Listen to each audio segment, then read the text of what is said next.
저에게는 여러 번 잊혀지지 않는 그러한 충격적인 머릿속에 각인되어져 있는 몇 가지의 사건들이 있습니다. 그 중에 하나가 흔들바위 위에 올라갔었을 때입니다. 한번 말씀드린 기억이 납니다. 중학교 2학년이었습니다. 흔들바위라는 것을 처음으로 구경하게 되었습니다.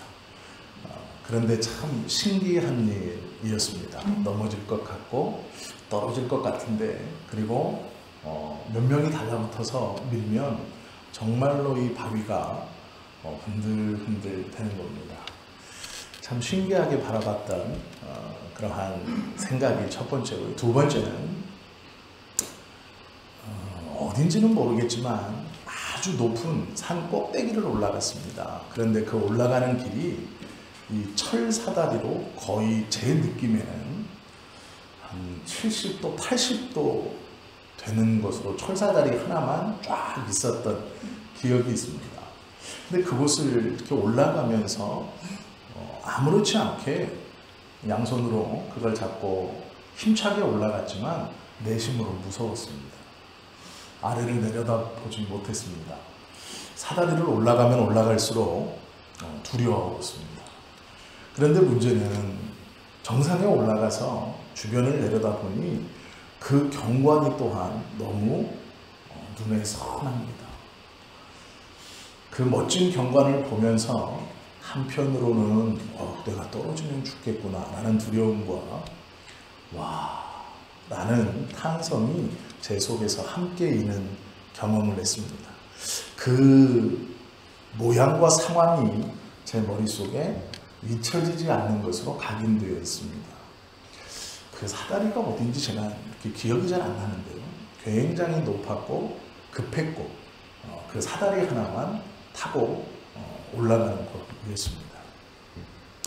제가 왜 이 말씀을 드리냐면 중학교 2학년이었지만 그 환경, 그 경관을 보면서 제 마음속에 두려움과 경외심이 함께 있었다는 것이 기억에 남았기 때문입니다. 한편으로는 무서웠고 한편으로는 감탄을 했습니다. 원래 이 두 감정은 같이 있을 수 없는 겁니다. 우리가 뛰어나거나 아주 탁월한 그림이나 예술작품을 보면 감탄이 나오지 두려워하지는 않습니다. 그런데 그 높은 산꼭대기에서 바라보는 풍경은 감탄과 함께 두려움이 마음에 있었습니다. 왜 그랬을까? 지금 곰곰이 생각해 보면 이 감정은 아마 저만 느꼈던 감정은 아닌 것 같습니다. 아주 옛날 사람들도 높은 산꼭대기에서 내려다보는 풍경은 아름답기 그지없었을 것이고 또한 두려움도 그 마음에 일게 있을 것 같습니다. 그래서 그들의 마음속에 이 경치를 보고 이 경관을 보니 놀라움과 함께 마음에 있는 그 두려움으로 소위 이곳에는 사람의 눈에 보이지 않는 신령한 어떤 존재가 있겠구나라고 충분히 생각할 수도 있었겠다라는 생각을 해봅니다. 우리말로는 그걸 산신령이라고도 하고 여러 가지로 부르겠죠. 즉 사람이 아닌 어떠한 존재가 분명히 있을 수 있겠다라는 그 두려움으로 인하여 그 생각을 했을 수도 있겠다라는 생각을 잠시 해보았습니다. 왜 그러냐면 지난주에 이어서 오늘 우리가 갈릴리 호수에서 일어나는 사건을 보고 있습니다. 두 번째인데요. 갈릴리 호수에서 불어오는 이 광풍은 그들의 눈으로 보았을 때는 굉장히 아름다운 경관 중 하나입니다. 물이 귀한 그 지역에서 바다와 같은 호수를 바라보는 것, 그리고 그 호수에 배를 타고 나아가 사방에 물을 바라보는 것은 그들의 입으로 감탄성을 내어 충분한 그림과 같은 풍경입니다. 그런데 그 그림과 같은 풍경에 헬몬산에서 불어오는 바람이 파도를 일으켜 일어나는 광풍이라고 표현하는 바람은 또한 두려움의 대상입니다. 오늘 제자들은 예수님 없이 이 갈릴리 바다를 걸어가고 있습니다. 지나가고 있습니다. 배 타고 물론 지나갔다는 얘기입니다. 풍랑이 일었고 감탄을 자아냈던 바다는 어느덧 두려움으로 이 제자들에게 다가왔습니다. 그리고 그 두려움이 극심해져 그들은 죽음의 공포에까지 나아갑니다. 그때 예수님께서 물 위를 걸어 이 제자들에게로 급히 오십니다. 오늘 성경에 보시면 정확하게 즉시 이르시되라고 말합니다. 제자들이 죽음의 공포에 쌓여 있었던 것이 그냥 그런 문제가 아니었다라는 것이죠. 예수님께서 제자들을 보자마자 급하게 말씀하십니다. 그들의 두려움이 그들의 삶을 잠식시키고도 남음이 있는 진짜 두려움이라는 이야기입니다. 하나님이신 예수님이 급하시다. 그것은 결코 작은 문제가 아닙니다. 제자들만 홀로 덩그러니 배에 있었고 그 배가 풍랑을 만나 죽게 되었습니다. 이 문제는 예수님께서 급히 걸어오실 만큼 그 배로 직접 무리를 걸어서 오실 만큼 급박한 일이었고 제자들을 보시고 즉시로 말씀하실 만큼 어렵고 힘든 문제였습니다. 갈릴리 호수 한가운데서 위기에 처한 상황을 가만히 보면 성경의 기록대로 사시경이라고 말합니다. 우리의 시간으로 말하면 새벽 3시에서부터 6시 사이입니다. 가장 어두울 때 아무것도 보이지 않는 가장 캄캄한 시간, 그들은 한 치 앞도 볼 수 없는 그 캄캄한 바다에서 풍랑까지 만나는 두려움에 쌓여 있었습니다. 가장 어둡다는 것, 앞이 보이지 않는다는 것, 그것 하나만으로도 공포였을 것입니다. 설상가상 그들에게는 풍랑이 몰아닥쳤습니다. 우리가 살아가는 삶도 이와 같습니다. 다 아시는 것 같고 다 잘할 것 같고 계획을 세워서 그대로 실천하며 살아가면 잘 살 것 같지만 우리가 살아가는 삶도 이 사시경의 삶과 같습니다. 본다고 생각하고 계획하고 있다고 생각하지만 그 어떠한 것도 우리는 당장 한 치 앞도 내다보며 살지 못하는 것이 우리의 삶입니다. 수많은 사람들이 자신의 죽음을 생각하지 못하고 살아가고 있습니다. 계획대로라면 모든 사람들은 아마 영원히 살 것처럼 계획을 세우고 또 무엇인가 다 이룰 것처럼 그렇게 열심히 살아가고 있는 것을 우리는 봅니다. 물론 막 살라고 드리는 말씀은 아닙니다. 우리의 삶이 이 제자들과 처한 상황과 별반 다르지 않다는 것입니다. 한 치 앞도 보이지 않는 것. 그 사경의 삶을 살고 있는 우리들에게 설상가상 풍랑도 일어날 때가 있습니다. 정신없이 몰아치는 파도 그리고 소리 또한 좌우로 흔들리는 배에서 온전한 정신을 가지고 판단을 하기란 쉽지 않은 것처럼 우리의 삶에서도 그런 생명의 아사감이 코앞에 있는 것과 같은 두려움, 모든 것이 끝나는 것만 같은 그러한 절망감에 빠져 있을 때도 있다라는 것입니다. 그때 성난 파도 위에 하얀 물체가 보입니다. 아무것도 보이지 않는 것이 정상인 그 시간, 무엇인가 눈에 들어온다면 그것은 기쁨이 아니고 더 큰 두려움입니다. 익숙하지 않은 것이 눈에 들어왔다는 것은요, 고통의 순간 기쁨이 아닙니다. 그건 두려움이고 불안함이고 또 다른 아픔의 출발이라고 보통은 생각합니다. 그 두려움에 쌓여있는 제자들에게 예수님의 희끄무레한 형상이 보였습니다. 그때 제자들은 서로 두려워 비명을 지르고 소리를 지릅니다. 우리도 예기치 않게 중요한 선택의 기로에 있을 때가 자주 있습니다. 나를 미워하는 것만 같은 직장 상사와의 관계 때문에 이직을 고민하는 경우도 있고, 내 생각대로 이루어지지 않는 친구들과의 관계 때문에 힘들어하는 경우도 있습니다. 사업을 앞에 두고 큰 결정을 해야 하면서 망설이는 경우도 우리 앞에는 있습니다.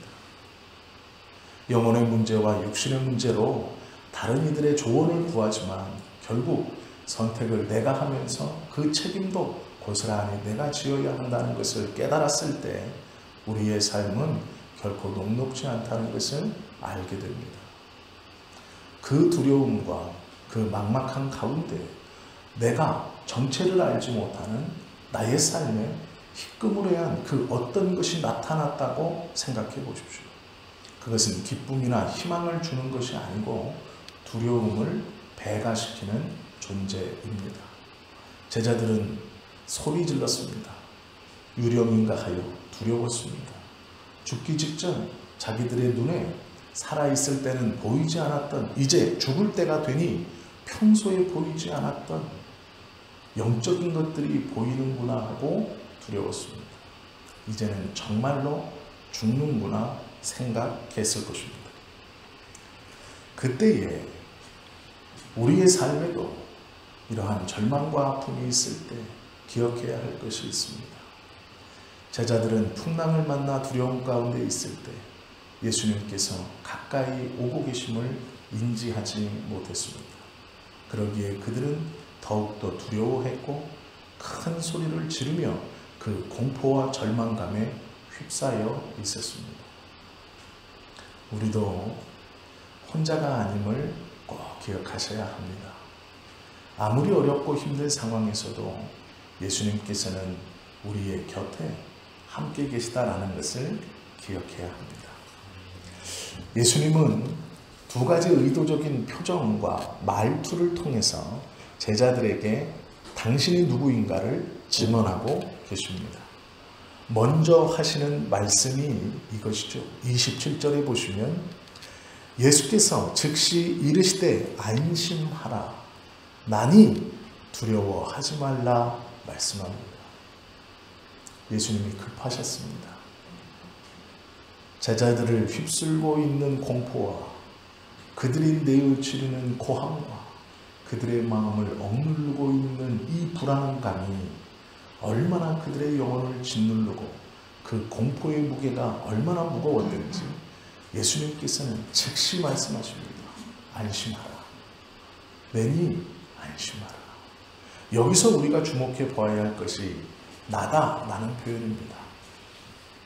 나니 두려워하지 말라. 이 말씀에 나니 라는 말은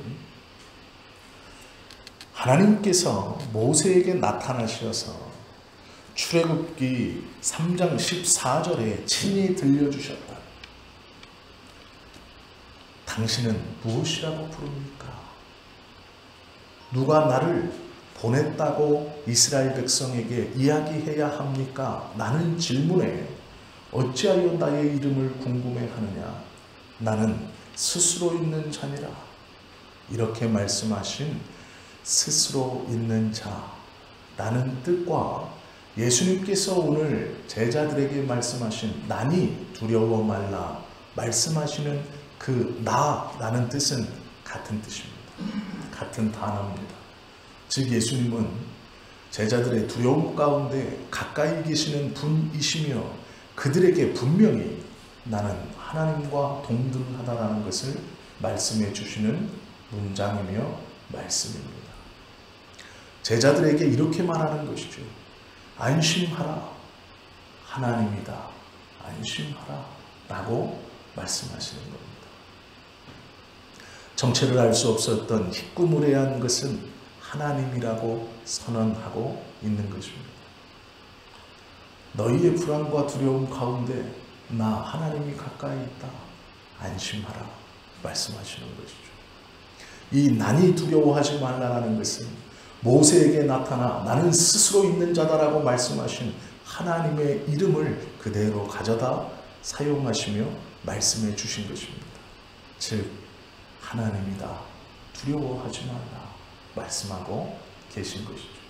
이것은 예수님이 하나님과 동등됨을 말씀하시는 것과 함께 너희의 삶의 문제에 나 하나님이 함께 있다, 그러니 마음을 놓아라 말씀하시는 것입니다. 예수님은 하나님과 동등됨이십니다. 그것이 우리에게 얼마나 큰 위로와 안심이 된다라는 것을 이 시간 깨달아야 하는 것이죠. 예수님께서 나다라고 말씀하신 것과 함께 물 위를 걸어 오셨다는 것은 창세기 1장 2절에 보시면 땅이 혼돈하고 공허하며 흑암이 깊음 위에 있고 하나님의 영은 수면 위에 운행하시니라 라는 말씀을 눈으로 보여주시는 행동입니다. 세상이 창조되기 전 태초에 아무것도 존재하지 않는 그 시간, 하나님의 영이 수면 위를 유유자적 돌아다니시던 그 모습을 오늘 예수님께서는 두려움에 쌓여있는 제자들의 눈앞에서 보여주고 계시는 겁니다. 물 위로 걸어오시는 예수님은 창세기 1장 2절에서 기록된 이 이해할 수 없는 말씀이 무엇인가를 제자들로 깨닫게 해주시는 말씀입니다. 예수님은 하나님과 같이 수면 위를 걸어오시며 내가 하나님이다 말씀하십니다. 즉 제자들이 고대에서부터 들었던 수없이 알고 있었던 세상을 창조하신 하나님께서 아무것도 없는 그 시간에 수면 위에 홀로 계셨던 그 한 분 하나님이 지금 우리의 눈앞에 있다라고 말씀해주고 있다는 것이죠.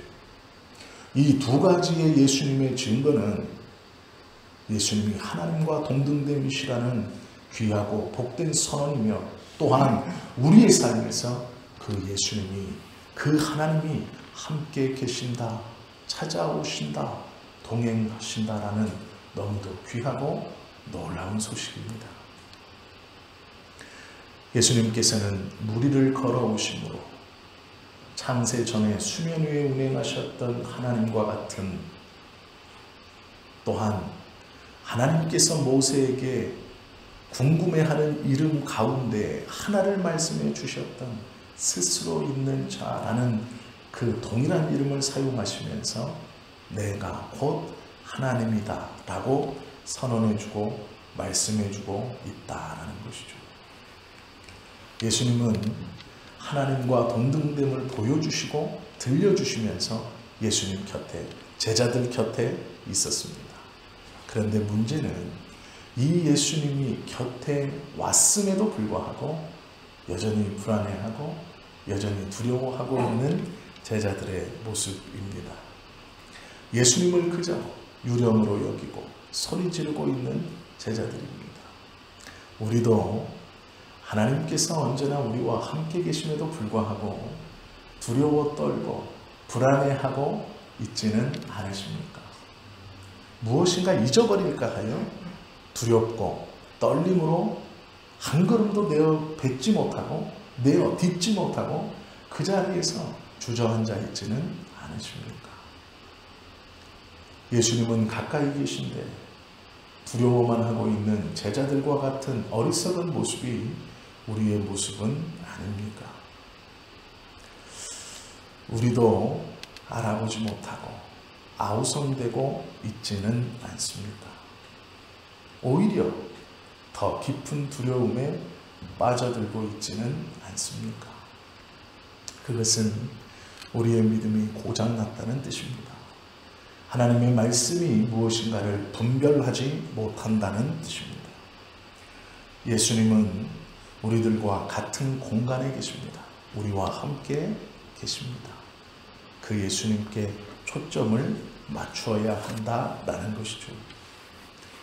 제자들이 아우성치고 두려움에 휩싸여 있을 때 예수님께서는 무리를 걸어오시고 안심하라, 내니 안심하라 말씀하시는 그 말씀을 듣고 제자들 중 단 한 사람이 반응합니다.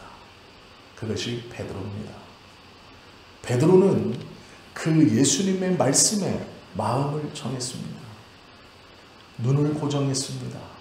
그리고 담대함이 일어났습니다. 유령이 아닌 하나님과 동등된 분이라는 것을 나의 스승이며 우리의 주님이신 예수님이라는 것을 베드로는 보았고 인지했습니다. 그리고 베드로는 예수님께 담대히 말씀합니다. 주님이시거든 나로 오라 명해 주십시오. 하나님이시거든 나로 무리를 걸어오라 말씀하십시오. 여러 명의 제자들이 있었지만 유일하게 그 예수님의 말씀에 대답하며 반응한 제자는 하나였습니다. 무리를 걷겠다고 말하는 것, 이것은 쉽지 않습니다. 사람은 상식적으로 무리를 걸을 수 없습니다. 그러나 베드로는 그 시도를 해보려고 합니다. 그의 시선이 예수님께 고정되어 있음에 가능한 일입니다. 우리가 그 다음 몇 구절을 건너뛰어 보시면 분명히 알 수 있죠. 무리를 걷다 바람과 파도를 보고 두려움에 쌓여 베드로가 가라앉는 모습을 봅니다. 그의 시선이 예수님이 아닌 주변 환경에 돌려졌을 때 그는 가라앉게 된다라는 것이죠. 지금 베드로는 자신의 모든 정신과 시선을 예수님께만 고정하고 있습니다. 그리고 물 위를 걸으려 그 풍랑 가운데 과감히 배에서 내려 찰랑거리는 물 위로 발을 내디디려 하고 있다라는 것이죠. 이렇게 반응한 베드로만이 물 위에 서는 기적을 체험해 볼 수 있었던 것을 우리는 기억해야 합니다. 예수님께 우리의 시선이 고정되어 있을 때 우리의 삶에서 일어날 수 없는 놀라운 일들이 일어날 것입니다. 예수님은 그러기를 원하고 계십니다. 그러기에 예수님은 우리와 함께 계시는 것이죠. 베드로는 스스로도 놀랐을 겁니다. 내가 바다에 서다니. 그는 예수님과 같이 그 일렁이는 물 위에 서 있었습니다. 부르신 분이 하나님이시라면 나도 물 위를 걸을 수 있지 않을까라는 것이죠. 만약 우리가 베드로라면 어떨까요? 시선을 고정시켰습니다. 삶의 문제 가운데 예수님을 붙들었습니다. 그런데 문제는 예수님이 배에 올라서 잠잠케 해주시면 좋은데 우리 보고 오라 하시면 어떨까요? 배에서 내려서 나한테 와라 라고 만약 말하신다면 우리의 반응은 어떨까요? 전혀 상식적이지 않고 사람이 창조된 일에 단 한 번도 일어나지 않았던 일을 들어본 적도 본 적도 없는 그러한 일을 우리에게 요구하신다면 우리의 반응은 어떻겠습니까? 결코 쉬운 일이 아닙니다. 우리가 아는 것처럼 베드로는 다혈질인 사람입니다. 그는 성격이 급했습니다. 그런데 그가 풍랑 가운데 예수님을 봅니다. 그리고 그 예수님에게 주목합니다. 예수님이 말씀합니다. 안심하라, 내니 안심하라. 베드로가 말합니다. 만일 주님이시면 나로 명하여 오라 하십시오. 예수님은 부연 설명 없이 오라 합니다. 베드로의 성격대로라면요, 뛰어내렸어야 합니다. 그의 성격대로라면 뛰어내리는 것이 맞습니다. 그런데 성경은 놀랍게도 베드로가 매우 조심스럽게 그 배에서 한 걸음씩 매우 조심스럽게 내렸다고 기록하고 있습니다. 평소 베드로의 성격이라면 예수님이 그렇게 말씀하셨으면 뛰었어야 됩니다. 우리가 이 본문을 잘 묵상하시면 우리의 삶에서 분명히 들려지는 하나님의 말씀에 대한 순종이 얼마나 어려운가를 알 수 있습니다. 다른 제자들은 반응도 하지 못하고 있습니다. 베드로는 예수님께 시선을 고정시켰고 오라는 음성을 들었습니다. 그러나 그는 그 음성을 직접 들었음에도 불구하고 매우 조심스럽게 반응합니다. 하나님의 음성이 우리에게 들려졌을 때 왜 순종하지 못합니까? 그 하나님의 응답은 우리의 상식과 위반되는 것이기 때문에 그렇습니다. 도저히 일어날 수 없는 일, 할 수 없는 일을 할 수 있다고 명하시기에 뛰어들지 못하는 것입니다. 매우 조심스럽게 발끝부터 담고 발바닥을 대고 반대발을 대고 꽉 붙들고 있던 팔을 놓고 서는 것이죠. 베드로의 모습이 그렇습니다. 다혈질인 베드로도 1000번 뛰어드는 것이 아니라 매우 조심스럽게 그 배에서 내립니다.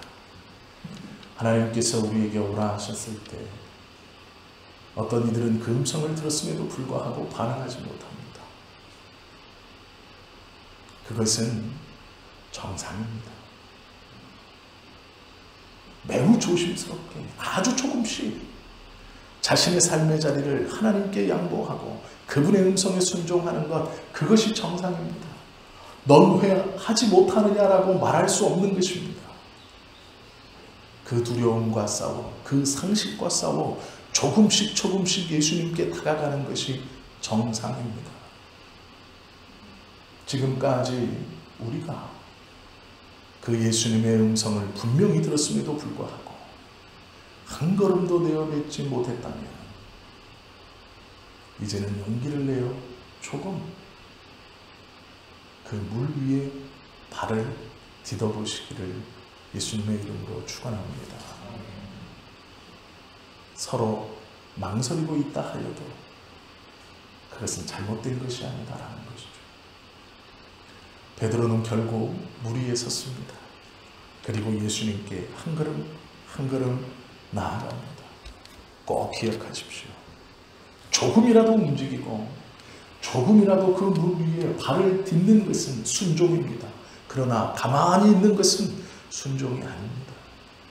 분명한 음성을 들었음에도 조금도 움직이지 않는 것은 잘못입니다. 아주 조금이라도 조금씩 그 말씀에 순종하는 것, 그 물 위에 발을 내어 디뎌 보는 것, 발끝을 담가 보는 것, 예수님께서는 그것을 기뻐하실 것입니다. 또 그러한 작은 순종의 시작이 우리를 다른 이가 경험해보지 못하는 은혜의 바다에 굳게 서게 하는 출발이 될 것입니다. 베드로는 물 위에 섰습니다. 그리고 예수님께로 다가갑니다. 중요한 게 있습니다. 빠졌다는 것입니다. 하나님의 말씀에 순종하였고 다른 제자들은 아무런 반응하지 못하고 있는 상황에서 그 예수님에게 초점을 맞추고 매우 조심스럽게 한 걸음씩 내어디뎌 바다 위에 섰습니다. 그 기쁨을 맛보았습니다. 그렇다면 우리의 생각은 더벅더벅 걸어 예수님 품에 안기는 것일 것입니다. 그렇게 할 수 있다고 생각할 것입니다. 그러나 세상은요, 그렇게 녹록지 않습니다. 물 위에 섰으나 빠져갑니다. 그것이 세상의 무서움이고 우리의 연약함입니다. 한 번은 섰다 하여 계속해서 서 있을 거라는 그 잘못된 자신감과 교만함을 떨쳐내야 합니다. 베드로는 섰습니다. 그리고 예수님께 다가갑니다. 문제는 그렇게 놀랍게 반응했던 베드로도 빠진다는 것이죠. 우리가 하나님의 말씀에 순종하고 믿음으로 살려고 몸부림치고 그 은혜를 경험한다 하여도 다시 빠질 수 있습니다. 실망하지 마십시오. 포기하지 마십시오. 빠진다 하여서 절망할 필요가 없습니다. 나의 지금의 모습이 나의 과거의 모습과 완전히 다르다고 실망할 필요가 없습니다. 내가 지금 처한 것이 예전 하나님과의 친밀한 교제를 나누고 그 기쁨에 휩싸여 있을 때 지금 점점점 빠져가고 점점점 하나님의 뜻을 잊어가는 것 같은 나의 상황에 절망하실 필요가 없습니다. 빠져간다는 것을 깨닫는 것도 중요하지만 베드로는 빠져가는 그 상황에 풍랑을 바라보고 있던 시선을 다시 예수님께 돌려 살려달라고 말합니다. 그리고 예수님이 그의 손을 잡아 빠져가는 그곳에서 건져주십니다. 예수님께 초점이 맞추어져 있을 때 베드로는 무리를 걷기 시작했고 예수님에게서 초점이 빗나갔을 때 그는 시험에 들었습니다. 그리고 다시 예수님께 초점을 맞추었을 때 그는 그 시험에서 일어남을 보게 됩니다. 우리의 신앙이 이와 같습니다. 은혜를 받을 수도 있고 은혜 받았던 사람이 빠져갈 수도 있습니다. 그 순간 다시 우리 예수님은 손을 붙들어 주실 것입니다. 단 우리의 시선이 예수님께 다시 고정되어야 한다는 것이죠.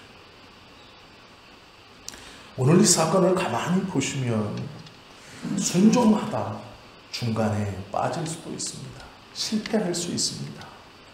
그런데 문제가 있습니다. 배에 있던 나머지 제자들은 아무것도 하지 못하고 실패한 것입니다. 하나님의 은혜를 경험해 보지 못하고 그들은 실패하고 있습니다. 예수님의 말씀에 순종해 본 경험 없이 안전하다고 생각하는 그 배 안에서 그들은 가만히 서서 실패하고 있는 것입니다.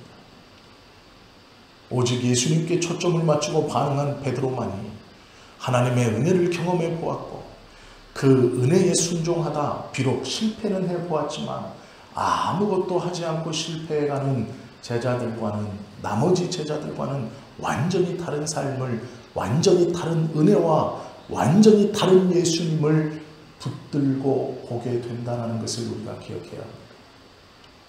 다 똑같이 예수 믿는 것 같고 다 똑같이 우리 안에 믿음이 있는 것 같습니다. 그러나 절대로 그렇지 않습니다. 작은 몸부림을 통하여 하나님의 말씀에 순종하려고 하는 그 사람, 베드로와 같이 두렵지만 떨리지만 상식적이지 않고 일어날 수 없는 일이지만 그 하나님의 말씀에 반응하며 조금이라도 그 주님의 은혜를 맛보았던 사람과 아무렇지 않게 배 안에 가만히 있어 믿음의 은혜를 한 번도 맛보지 못하고 계속 그 자리에서 실패하고 있는 사람과는 완전히 다른 것이죠. 우리의 삶은 이 본문에 나오는 베드로와 같이 예수님의 말씀에 순종해 본 경험이 있어야 됩니다. 그리고 그 은혜를 놀랍도록 체험해 본 경험이 있어야 합니다. 비록 중간에 실패할지라도 걱정하지 마십시오. 예수님께서 그 순간 우리의 손을 다시 잡아주실 것이기 때문에 그렇습니다. 우리가 살아가는 미래는 밝은 청사진이 아닙니다. 세상은 우는 사자와 같이 믿는 자를 삼키기 위하여 큰 입을 벌리고 두루 돌아다닌다 말씀하고 있습니다. 그것이 관계의 문제일 수 있고 어떤 이에게는 경제의 문제일 수 있고 어떤 이에게는 건강의 문제로 다가올 수도 있습니다. 일일이 나열할 수 없는 수많은 삶의 문제로 우리를 믿음에서 떨어뜨릴 수 있습니다. 그러나 두려워하지 마십시오. 그 순간에도 예수님은 우리와 함께 계시고 우리가 그 예수님께 순종하려 나아가다 조금 실패하고 낙심하고 그 하나님의 말씀을 잊고 두려워하는 그 순간에도 예수님은 끝까지 우리의 손을 잡아주시고 다시 일으켜 세워주실 분입니다. 오라 부르심에 순종하는 저와 여러분이 되시기를 바랍니다. 비록 실패할지라도 그 실패는 배 위에서 가만히 실패하는 다른 제자와는 다른 실패입니다. 베드로의 실패는 예수님의 손을 더 굳게 잡고 그의 품에 안기는 놀라운 실패입니다. 우리 성지교회 성도님들의 실패가 그러하기를 원합니다. 우리 성도님들의 주춤거림과 우리 성도님들의 지금 삶의 현장에서 처하고 있는 그 두려움과 아픔과 어려움이 배 위에서 아무것도 하지 못하고 실패해가는 제자들의 삶이 아니라 베드로처럼 말씀에 반응하다 일어나는, 잠시 눈을 잠깐 돌려 빠져가는, 결국 예수님의 손을 굳게 붙들고 다시 그 물 위로 올라가는 그러한 실패이기를 바랍니다. 지금까지 잘 하셨습니다. 앞으로 주님 오시는 그날까지 지금보다 더 잘하셔서 하나님께서 우리를 바라보시기에 심히 보기에 좋았더라 칭찬하시는 그러한 믿음의 삶을 살아가는 우리 모두가 되시기를 예수님의 이름으로 축원합니다. 기도하시겠습니다.